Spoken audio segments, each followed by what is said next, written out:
and then it was just 1.5 games ahead. Welcome everyone to Mets Facebook recap for August 3rd, 2021. The Mets fall to the Miami Marlins 5-4. And yeah, we gotta talk about this one. There's a lot to unpack right now, especially because it's just bad. The Mets were 1 for 7 with runners on scoring possession today. Runners in scoring position. What I said, possessions? No. Walker pitched 5 innings, gave up 4 runs. While most of them were early in the game, he still gave up 3 runs in 1 inning. Gave up 2 home runs. He gave up a home run to a guy that doesn't even have a home run. He's definitely not the same Walker. The commentators at one point were mentioning that is it possible that he's just tired. I mean, they only played 60 games last year, and now we're more than halfway through the season, and he just doesn't have it. He's not doing well. So not sure what to do there. Now I do feel that there was a bad decision made by the Mets in terms of their bullpen. Lugo pitched 2 innings, and he really should not have been pushed for 2 innings. Not sure why he was in there for 2 innings, but they let him in for 2 innings. In the second inning, he ended up giving up a run, which proved to be the deciding run for the Marlins. As the Mets, they claw their way and they score 4 runs with a run in the ninth. They score 1, but they were down by 2. That insurance run proved very, very vital. And again, the Mets offense is just dead. The Mets had in total 5 hits. Nimmo was 1 for 4. Alonso 0 for 3. He did score because he did walk. McNeil 1 for 2 with 2 runs scored in and a walk. Baez 0 for 4, and he struck out once. Smith 1 for 2 with 2 walks. J.D. Davis went 1 for 3 with a run and an RBI and a walk. Conforto 0 for 3. McCann 1 for 4. And here's the thing. I get Conforto had a nice hit yesterday, but that one hit should not be the reason why he's in the lineup. He should not have been in this lineup, period. Dury should have been playing ahead of him, and you got to play who's hot. And the fact that Luis Rojas, plays a lineup that makes no sense. This lineup doesn't seem too bad at the moment. But Conforto should not be playing. He can't. He's not right. That I get that he had that hit yesterday, and don't get me wrong. He apparently did hit a nice shot a couple of times, and then his last out was a ground ball into the shift. But here's the problem, and this is why I don't want them to put this rule about banning the shift. You could bunt the ball up that third base line. You could try to slap the ball at third base. You could do anything. You could bunt. You could literally just bunt the ball up that third base line, and it's a hit because there's no one there. No one was there. And to me, if you're a hitter and you're being shifted to death like that, you need to do something to make them not shift on you. Because Conforto probably gets a hit. There's no shift on him, but unfortunately, there's a shift.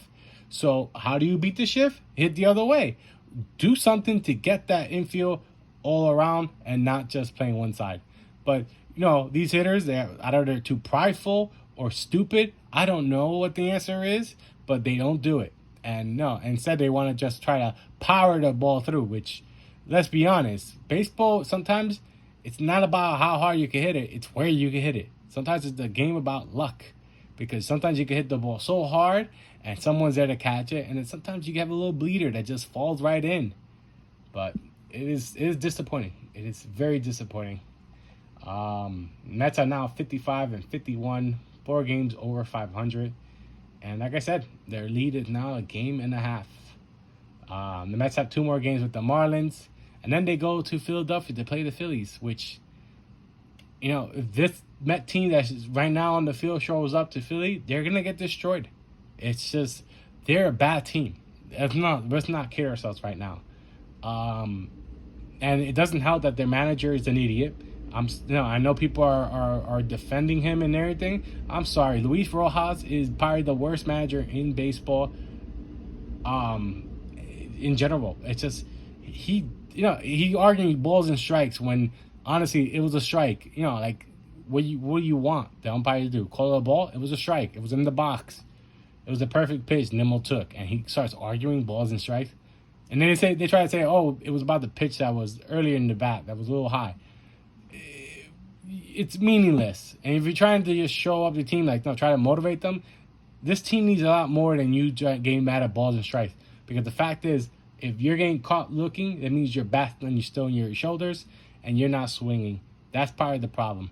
The Mets strike out way too much. Now, the Mets had 7 strikeouts all in general today, which is better than normal. Only basically 1 strikeout per person. A few people who actually made contact, and like Conforto, he did connect, but he just didn't connect in the right spots.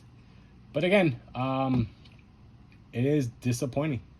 And if you're a Met fan like I am, this hurts. It's just bad. The fact that your team is struggling so bad, and you feel for it. As far as the pitching goes for the Mets right now, too, the Mets pitching has also suffered because of this. Because it's possible they are trying to be perfect, and by trying to be perfect, you're over pitching, or you're not doing something right that worked before. The Mets are 8-11 since the All-Star break. By the way, lost 7 of the last 6. It's a downward spiral, and I'm telling you this much. As much as I want Luis Rojas gone, I want the Mets to win. But, this is going to fall on him because he's the one that puts that lineup out there. And anyone that wants to say different, tell me why you don't want to blame him. Because, if you're saying, oh, the injuries happen to everyone. Injuries happen to every team. The Mets front office is also blamed for this too, because so many games that we lost because of bullpen games that we had to play, or putting bad starters out there. It's a team effort, and unfortunately, you're not gonna blame management. Management not gonna blame themselves. They're gonna blame the manager. Guys, all I can do is say, let's go Mets. And like I said, don't know what to say other than the Mets, someone, the Mets need to win the next 2 out of 3 out. No, I think, no, the Mets need to sweep the next 3 games against the Marlins. Now, Mets need to split this series. The Mets need to turn this course if they want to make that playoff. But like I said, the next 3 weeks for the Mets are all tough games. Phillies, Dodgers, Giants, Dodgers, Giants. It's not going to be an easy going for the Mets. And, and trust me, the Giants and Dodgers, they're fighting each other. So guess what? They're going to try to beat the crap out of the Mets because they need each and every win. The Mets, I feel like they're playing and are taking it nonchalant. And, there's no fight in them. No fight in the Mets. And then all you get is warning track power.